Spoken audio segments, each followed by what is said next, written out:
Thank you. I now recognize myself for 5 minutes of questioning. Mr. Linehan, in your testimony, you describe how the UK police identify what they refer to as non-crime hate incidents against citizens, even if there's no actual violation of the law. Talk about Orwellian. Could you please briefly explain for us what a non-crime hate incident is?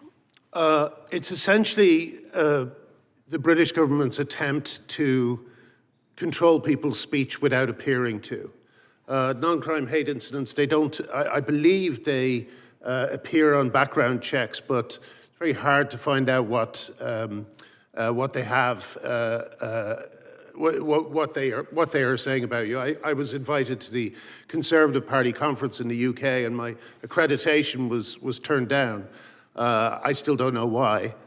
The Conservative Party overthrew it, but I have a feeling that my, the kind of popular conception about me being a bigot and so on has found its way into the police files. So you're saying these allegations against British citizens are actually appear on your record like a criminal conviction, but there is no criminal conviction, is that That's right? That's right. All right, this sounds to me like a form of a social credit score where the state uses taxpayer funds to collect information on its citizens as a mechanism for public shaming. Is that a fair description? I would say so, yes. So, and then are these so-called non-crime hate incidents, are they at least enforced equally? In other words, are these targeted against people of certain religious or political beliefs or against people who fail to subscribe to in vogue woke ideology?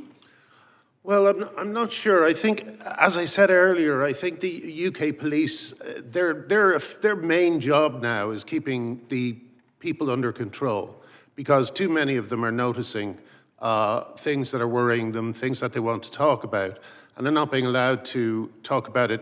For instance, the BBC for 10 years now has basically ignored the gender issue completely, which means that the side of the story that is, just a very kind of calm and compassionate laying out of things that feminists believe is just unspoken on the BBC. So, so I don't know much about the operation of non-crime hate incidents, but I believe because of my arrest, they say they're not going to prosecute them anymore. They're not going to bring them, investigate them.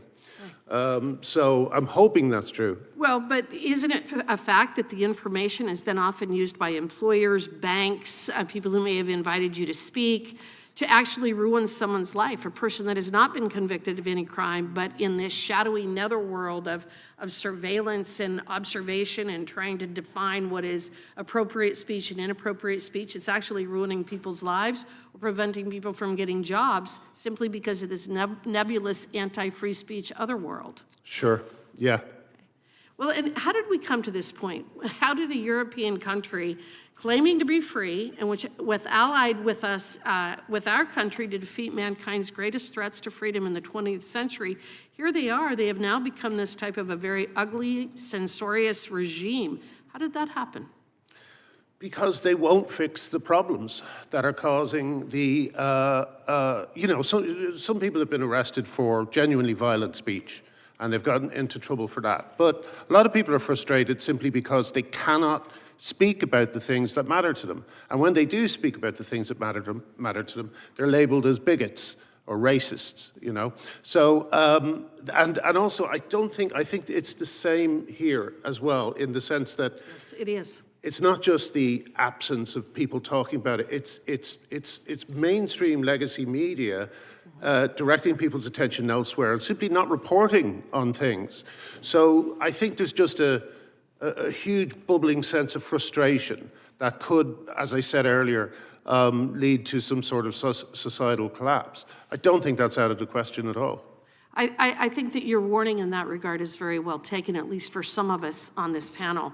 The first act of a tyrant is to strip you of your right to speak, because they know that their policies and ideas cannot withstand scrutiny, which is, I believe, what you're saying. They cannot survive being mocked. And I think that we're seeing that repeatedly in England, in Spain, in France, in other countries. We're seeing it here as well. We do have the First Amendment, freedom of speech. We have the right for freedom of speech. But what I have been observing in terms of what is going on in Europe is they cannot tolerate dissent. They cannot tolerate alternative views because they cannot tolerate the scrutiny that will come with allowing people to freely speak and having to defend the horrific policies that they've been implementing in their countries for the last couple of decades. I'm out of time. I now am going to